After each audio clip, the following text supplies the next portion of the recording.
Bonjour et bienvenue sur TV Land, votre web télévision locale. Au sommaire du journal de ce vendredi 19 décembre, nouvelle fiscalité pour les casinos, loisirs créatifs Athos, nouveau livre de Claude Bourgex, évasion de figures de style, poker à casse-tête. Il y a quelques jours, l'Assemblée nationale a adopté à l'unanimité un amendement porté par les députés Jean-Pierre Dufaux et Christine Pires-Beaune, simplifiant la fiscalité des casinos. Jean-Pierre Dufaux a donc invité les patrons de casinos de son secteur à une réunion d'information. Depuis plusieurs années, les casinos connaissent des difficultés. Cet amendement et sa nouvelle grille de prélèvement offrent aux établissements de jeux, et notamment aux plus petits, une bouffée d'oxygène dans leur fiscalité. Cet amendement que j'ai déposé pour les casinos, en liaison d'ailleurs avec l'association des petits casinos, c'est d'avoir une meilleure fiscalité pour les casinos qui vont bénéficier de 2% d'exonération, j'allais dire, sur les prélèvements des machines à sous, puis des facilités pour organiser les spectacles, et enfin qui vont voir disparaître un article technique qui est l'article 471 qui va en gérer directement. C'est pour eux, suivant les casinos, de 20 à 30 000 euros par an, ce n'est pas exceptionnel, mais ce qui est moral, c'est que ça bénéficie surtout aux petits casinos. Plus on a un chiffre d'affaires qui monte, moins il y a de bénéfices, et même dans le cas des plus gros casinos, c'est eux qui contribuent à aider les petits casinos, et je trouve ça très moral, c'est de la redistribution. Par exemple, le casino d'Anguin aura versé 800 000 euros sur les énormes excédents qu'il faisait pour les petits casinos, et ça je trouve que c'est très bien. Cet amendement, qui a un coût pour l'État de plus de 6 millions d'euros, n'est pas un cadeau fait aux salles de jeu, mais un coup de pouce afin de préserver des emplois. Les conséquences d'une fermeture d'un casino aujourd'hui, c'est considérable. Un petit casino emploie entre 20 et 25 personnes, souvent dans des endroits où il y a un bassin d'emploi qui est plutôt restreint. Donc quelqu'un qui travaille aujourd'hui dans nos établissements, qui est un emploi très spécifique, peut faire vivre jusqu'à 2 ou 3 personnes localement. Je parle autour de lui et de sa famille. Et puis, les conséquences que si ce casino ferme, des conséquences de formation, parce que on est caissier machine à sous, bon, à la limite, on peut peut-être retrouver une possibilité de reclassement, mais quelqu'un qui est croupier, c'est très difficile de retrouver. Donc, c'est des investissements en formation et tout ça a des coûts importants pour l'État. Donc, j'avais chiffré tout ça, ça se chiffrait vraiment à des dizaines de milliers d'euros si j'avais, dans le cas où on ferme 20 casinos dans les 3 ou 4 ans qui viennent, vous comprenez ? Outre la sauvegarde de l'activité et des emplois, il y a aussi pour les communes un enjeu touristique à conserver leurs casinos et financier avec les prélèvements qu'ils rapportent, d'autant que cet amendement va permettre à ces 199 communes de bénéficier de 2,3 millions d'euros.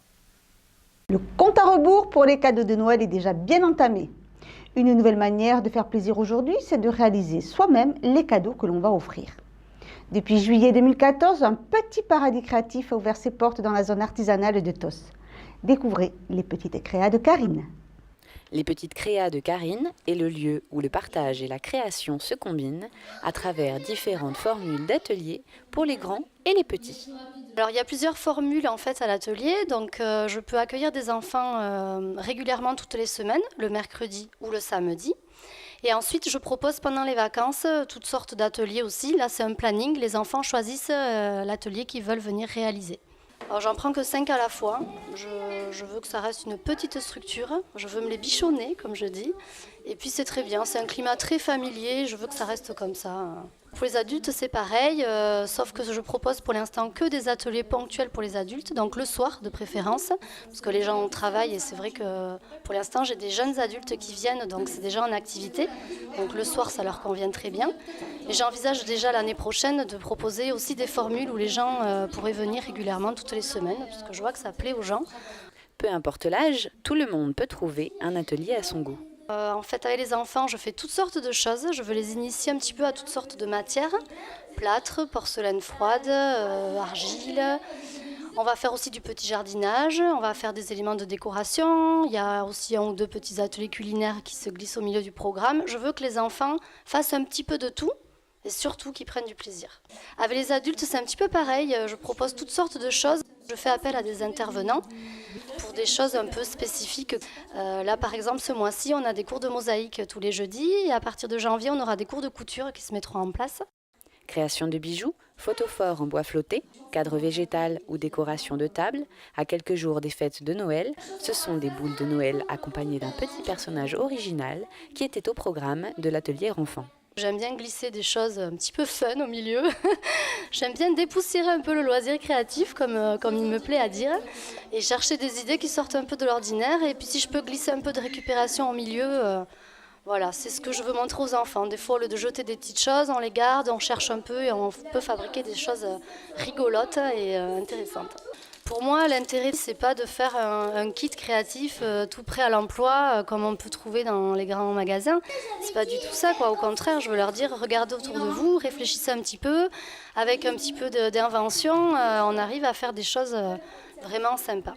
J'adore ce que je fais quand je viens. C'était à moitié facile, à moitié difficile. Parce que c'est trop bien. Et au final, chaque objet a sa propre personnalité.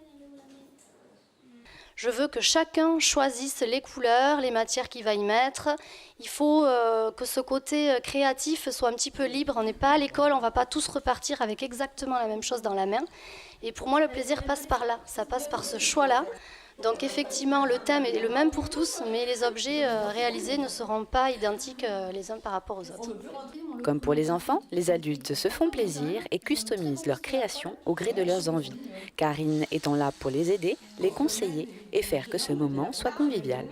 C'est la 3e fois que je fais l'atelier adulte chez Karine. J'ai commencé par faire des centres de table en bois flotté. Et le 2e atelier, c'était des perles en papier.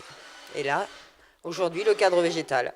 C'est très sympa, c'est convivial, on ne se prend pas la tête. C'est bon enfant, tout simplement. De par des tarifs très abordables, tous les ateliers des vacances de Noël sont déjà complets. Mais Karine a beaucoup d'autres tours dans son sac, en proposant par exemple des anniversaires créatifs, enfants et adultes. La personne choisit l'atelier qu'elle veut réaliser, donc ça peut être un bijou, quelque chose de décoratif ou autre. Alors là, c'est proposé en 3 formules. Ça peut être le matin, je leur accompagne ça d'un petit déjeuner, en fait, avec des petits gâteaux maison, jus de fruits, café, thé.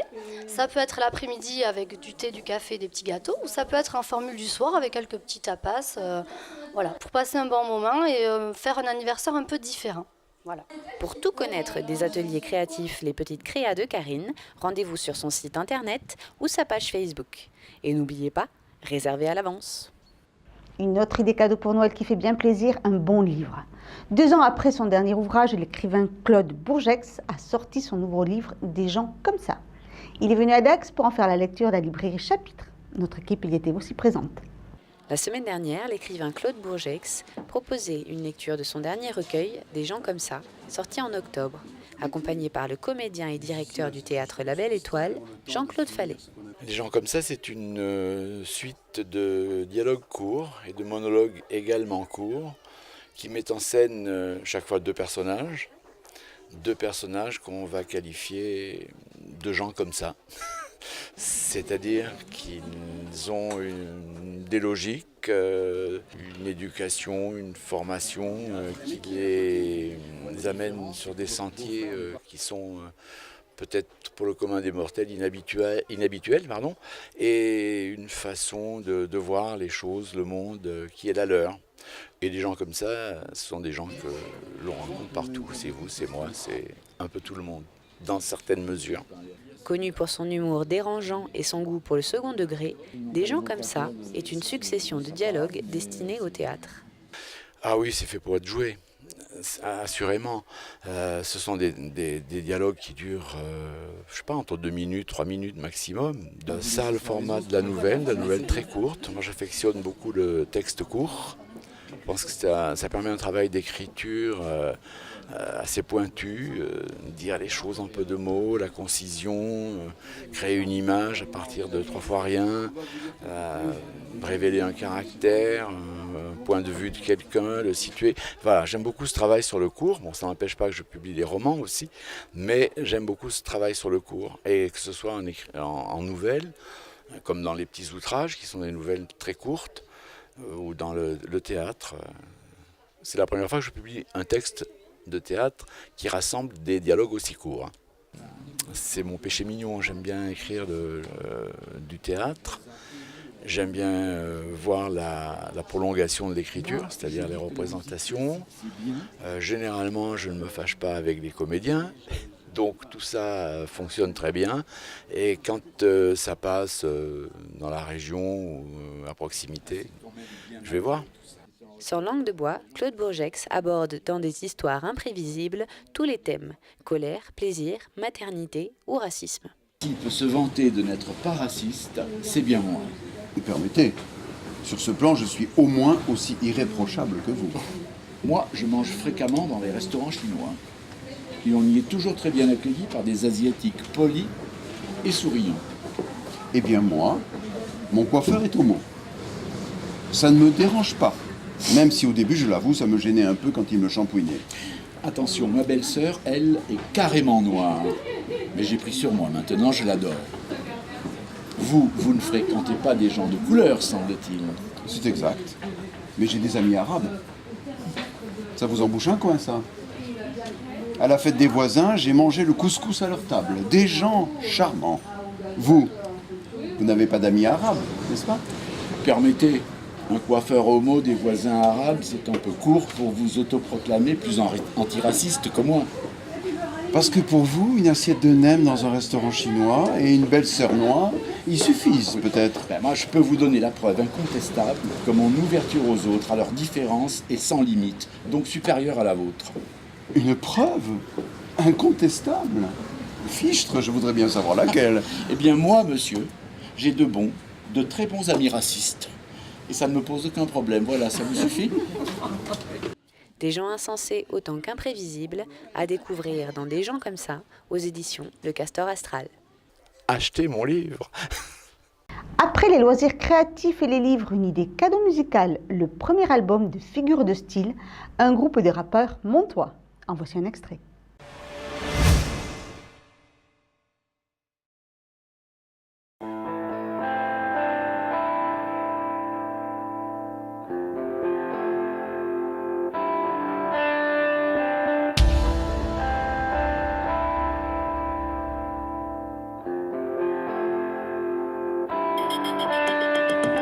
Chaque soir je me couche avec des rêves plein les yeux. Je rêve de liberté, dehors le temps est pluvieux. Chaque matin je me lève avec la même envie, même si chaque jour je me sens un peu plus vieux. De ma fenêtre je contemple le monde, je rêve de m'évader. Je ferme les paupières, je commence à me balader, à me voir pousser des ailes comme un avion, à ressentir la douceur d'évasion. Je plane, je vole, là je me laisse aller. Même la peur du vide est devenue mon allié. Je brise les chaînes, les codes qui m'ont formaté. Est-ce vous, moi qui suis fou allié?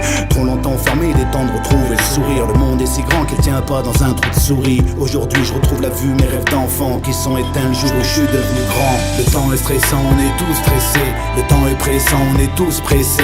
On rêve d'évasion, on rêve d'évasion.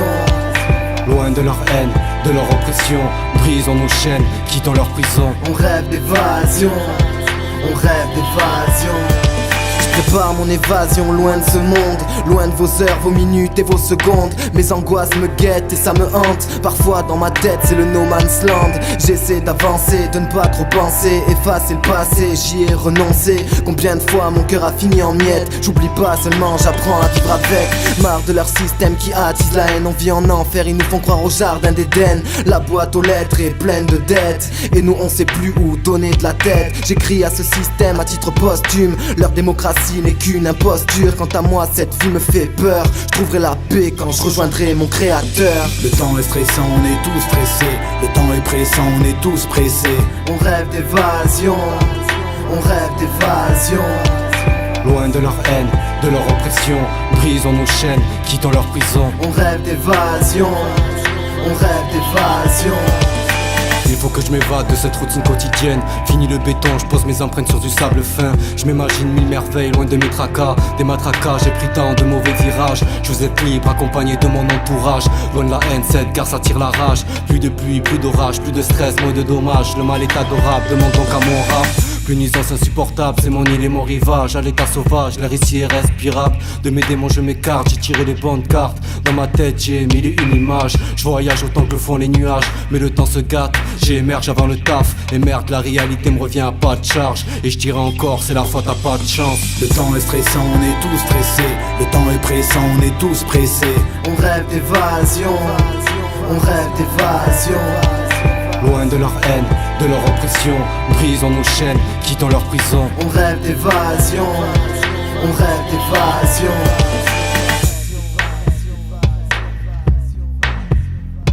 On rêve d'évasion, on rêve d'évasion.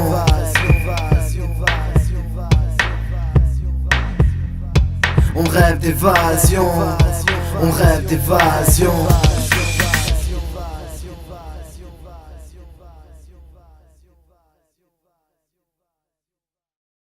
Il vous a plu et vous souhaitez l'offrir? Alors pour vous le procurer, rendez-vous à l'espace culturel du Grand Moon. Parlons poker maintenant. Ce jeu de cartes et d'argent est très à la mode, notamment grâce aux jeux en ligne et aux célébrités qui le pratiquent. Au Casse-Tête Poker Club, tout au long de l'année, il n'y a ni argent, ni jeu, ni célébrité autour de la table, mais de la bonne humeur et de la convivialité. Regardez. Jetons sur la table, carte en main, la finale du tournoi interne du Casse-Tête Poker Club a débuté. Chacun tentant d'avoir la combinaison de cartes la plus forte ou de faire abandonner son adversaire afin de remporter la mise. Ici, la trentaine de membres jouent au Texas Hold'em No Limit, le poker le plus courant. On se retrouve toutes les 3 semaines et à chaque fois qu'il y a un gagnant, les 3 premiers sont récompensés avec des jetons supplémentaires. Et donc à la fin de l'année, on fait une finale. Alors il y a 2 classements. Celui qui a gagné aura des jetons supplémentaires, mais aussi un classement qui est donné des 10 meilleurs joueurs. C'est-à-dire la continuité, pas forcément premier, mais souvent 2e ou 3e. Donc ce soir, on fait une finale avec quelques lots qu'on a pu trouver auprès des commerçants de cassettes qui ont voulu nous aider, et puis aussi des lots que chacun a apportés à titre personnel. Aujourd'hui, le poker s'est démocratisé, fini l'époque des gangsters jouant dans des tripots enfumés. À Casse-Tête, à condition d'être majeur, toutes les générations se retrouvent autour de la table. J'aime bien partager avec les gens que j'aime bien un bon moment. Et j'aime bien jouer le poker, sortir un peu de chez moi.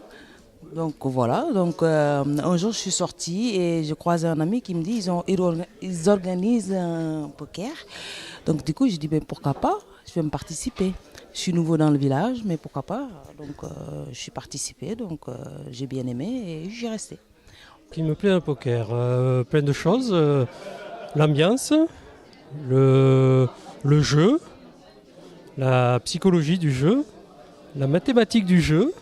Puis le plaisir de se retrouver ensemble entre amis pour jouer. Né il y a 4 ans sous l'égide du comité des fêtes, il y a quelques semaines, le Casse-Tête Poker Club a pris son indépendance. J'étais à l'époque président du comité des fêtes et il s'agissait de diversifier les activités du comité des fêtes. Donc quelques personnes voulaient jouer au poker, donc on s'est dit pourquoi pas créer ce club. Et puis voilà, donc ça s'est construit au fur et à mesure, et puis on n'avait pas trop de moyens pour communiquer, pour faire de la promotion, donc au départ ce sont des amis qui sont venus jouer, et puis dans le lot il y a des gens qui jouent au poker vraiment, qui sont des spécialistes. Si le Casse-Tête Poker Club compte parmi ses membres quelques joueurs émérites, les débutants et les novices sont toujours les bienvenus. C'est l'esprit et l'objectif, oui. Aider les gens qui ont envie de jouer, il ne faut pas avoir de complexe. Nous, on ne joue pas l'argent, on joue pour le fun, on joue pour le plaisir d'être entre amis. Et puis celui qui ne connaît pas le poker vient et puis on lui expliquera. Les règles sont assez simples. Et puis la pratique forme les caractères. Prochain rendez-vous du Casse-Tête Poker Club le samedi 10 janvier au foyer des anciens pour le premier tournoi de l'année. Voilà, cette dernière édition 2014 est maintenant terminée. Je vous donne rendez-vous lundi 5 janvier pour un prochain journal de TV Land, votre web télévision locale. Je vous souhaite en attendant de passer un joyeux Noël et de très bonnes fêtes de fin d'année. Je vous dis donc à l'année prochaine.